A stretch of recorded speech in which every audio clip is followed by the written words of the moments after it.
In Plymouth Island, Captain Dill takes out his ship the Serenity every day to try to catch a legendary tuna fish that he's named Justice. His obsession with this fish is so extreme that it gets in the way of his business. When Justice takes the bait, instead of passing the rod to the tourists that paid for a fishing trip, Dill tries to fish it himself, ignoring the advice of his sailor Duke. One morning, Dill goes as far as threatening tourists with his knife for trying to take the rod from him, causing them to refuse to pay for the trip. The worst part is, after lots of waiting patiently and struggling with the line, Justice escapes anyway. This whole fiasco is watched from the shore by Reed, who is so desperate to reach Dill that he crosses the water while wearing a suit just to come closer, yet he also fails to be noticed. After the trip is over, the tourists leave without paying. Duke's worried that he won't get paid today, but Dill knows how to get some money. He visits his friend Constance, and after having some fun together, she lends him the money he needs. Dill takes the chance to ask about her son, because he's considering firing and replacing Duke. Afterward, Dill goes for a drink at Jack's bar, then visits Duke to pay him. He also asks him to come again next morning for another ride, but this time they aren't taking any clients, they're just going after Justice. Duke thinks it's irresponsible to waste gas on a leisure trip when they're short on cash, but Dill doesn't care. He saw Justice today, which means it's near, so they must try again.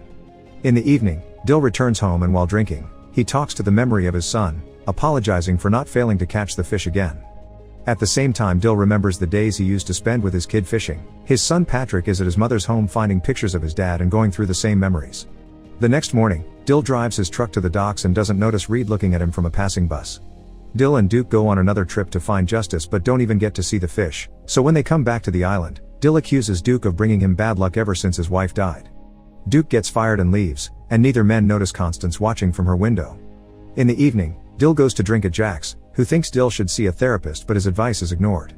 Their conversation is suddenly interrupted by Karen, Dill's ex-wife who he hasn't seen in years. Karen calls Dill John and asks her for a private place to talk. Dill takes Karen to his boat while once again, Constance watches from her window. Karen admits that Dill was right, her new husband kept on drinking and became violent, hitting both her and Patrick.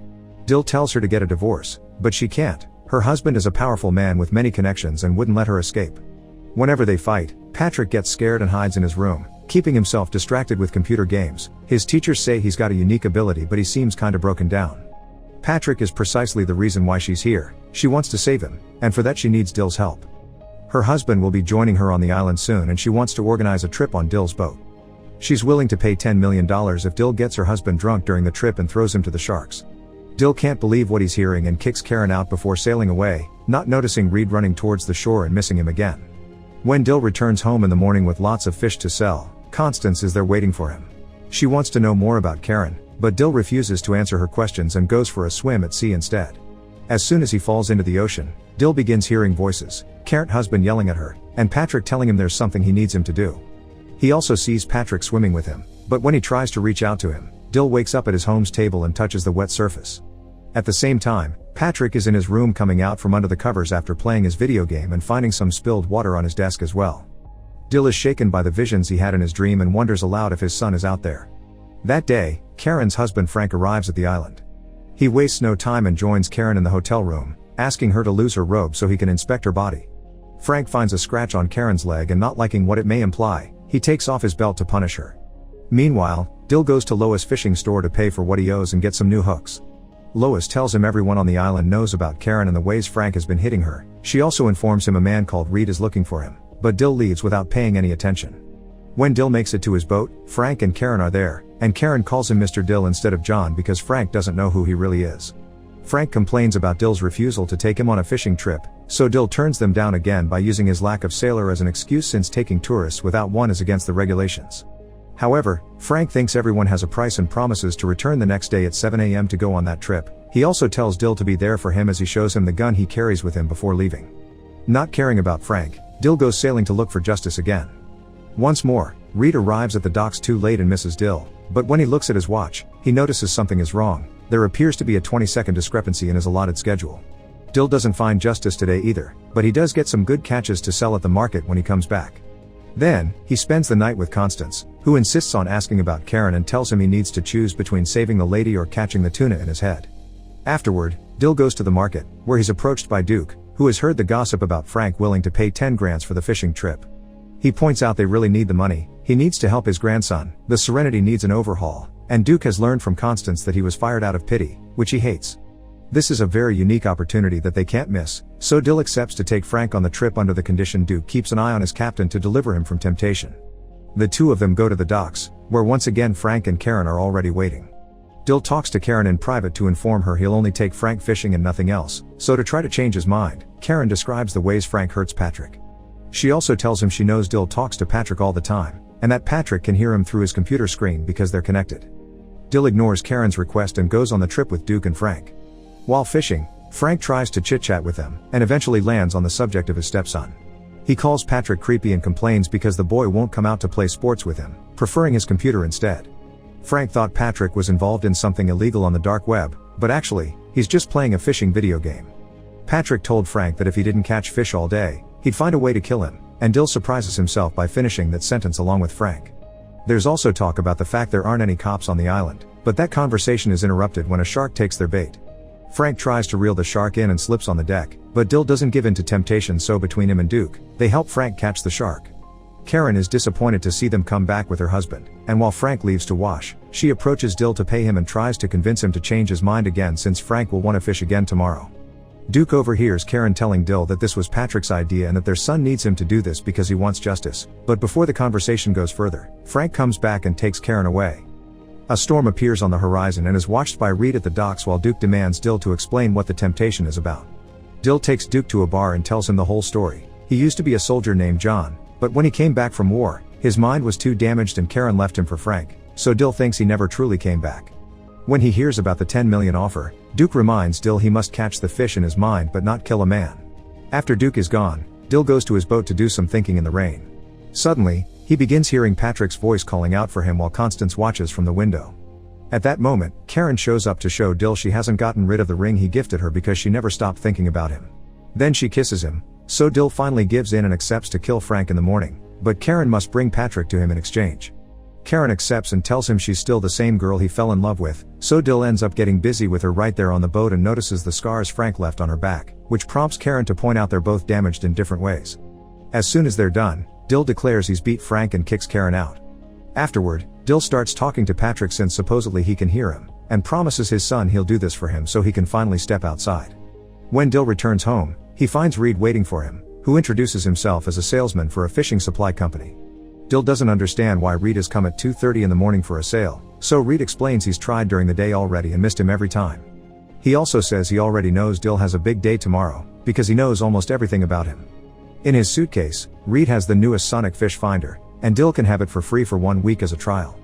The finder will be particularly useful tomorrow, and Reed is sure it will help Dill catch the fish because he has the rules. Dill doesn't understand what that means and gets more shocked when Reed asks him to catch the fish but not to kill that man, so he threatens Reed with his knife until he explains why he knows so much. While Patrick continues to play on his computer, Reed explains he's only playing as part of the game because that's what Plymouth Island really is, just a game with many options, and the creator's favorite is fishing. The rule is you've got to catch a particular fish, and that rule is Dill's compulsion, but it seems he's changing things from fishing into killing a man. The rules say that nobody dies on Plymouth Island, so as a representative of the existing program, he wonders why the creator has changed the rules. Suddenly, Dill wakes up in his bed earlier than usual, and realizes he isn't allowed to move until the alarm clock rings. Thinking about the talk with Reed, he takes out a couple of maps and notices they all show the same thing. Plymouth Island is in the middle of nothing. After a quick swim, Dill takes his truck to the middle of the road to try to talk to Patrick, saying he'll kill Frank and admitting he doesn't even remember how he got to this island, but he still remembers his fishing days with his son. He came back mad from war, and that's why he thinks Patrick made Dill mad to catch the fish here. Sometimes, Dill has visions of himself dead on the sand, but before he can reach a conclusion about their meaning, his monologue is interrupted by Constance's son, Samson. Dill has always thought Samson was lucky, so he considers his presence a good sign, but he still refuses to give him Duke's job because the rules have changed. Afterward, Dill goes to see Lois, who offers him some special lures that Reed dropped as a trial. Dill asks some weird philosophical questions, but Lois doesn't know how to answer them. Next, Dill uses Reed's card to call his company and confirm he's real, but he quickly hangs up after leaving a quick message for him saying thank you. On his way to the boat, Dill bumps into Jack and asks the philosophical questions again, but Jack doesn't know how to answer them either, confirming they're NPCs. In his room at home, Patrick takes out his father's knife from a box. At the hotel on the island, Karen wakes up to find a bleeding Frank in the bathroom because someone has attacked him. The explanation for this is in the boat. Duke is waiting for Dill to tell him he paid a thug to break Frank's hands, this way he's keeping Dill away from temptation. Furious, Dill kicks Duke out of his boat, ignoring his advice to see a doctor. After going to Jack's to get some alcohol, Dill drives away and comes across Reed, who tells him he isn't crazy because they're the stuff dreams are made of. The only thing Reed doesn't know is who made this game, but Dill does know. Patrick did. It was his son that created this game, wishing to have his dad back and to kill the man that hurts him. Meanwhile, Karen comes up with a plan. She refuses to miss this chance, so she wraps up Frank's wounds and convinces him he's still strong enough to go fishing. She also keeps giving him alcohol for the pain, so he's getting pretty drunk. Reed knows this is going on and tells Dill about it because his new compulsion is killing Frank, so if that's the new rule, he should help. Dill rushes back to the boat and meets with Karen, who promises she got rid of Frank's gun while Constance and Duke watch them from afar. The group takes off in the boat, and while Dill is getting everything ready to fish, he's shocked to find Samson has stowed away. They can't just push Frank into the ocean with the boy watching, but luckily, a solution appears in front of them in the form of Justice taking the bait. Dill remembers he must choose between the fish and the lady, so he gives the rod to Frank, who is too weak to handle such a dangerous animal and is pulled into the water by Justice, making it look like an accident. At the same time, Patrick hears Frank yell at Karen, so he leaves his room with his father's knife, only to return a moment later with blood on his hands. The news of Patrick killing Frank soon appear on every channel in the country. The story covers Karen's explanation of self-defense against Frank's abuse, and that Patrick's real father had died during the war. Since the murder, Patrick hasn't said a word and has withdrawn into himself. On the island, Karen says it's true that both she and Patrick still love Dill, and one day he'll be able to reunite with his son. After Karen disappears, Dill picks up a ringing public phone and talks to Patrick, who promises he'll change the game to see him. Patrick is sitting inside a cell and suddenly smiles as the environment around Dill begins changing. Seconds later, Patrick appears on the island to reunite with Dill, and now father and son can go fishing together again. Make sure to subscribe and turn on notifications so you can watch more videos like this. Thanks for watching.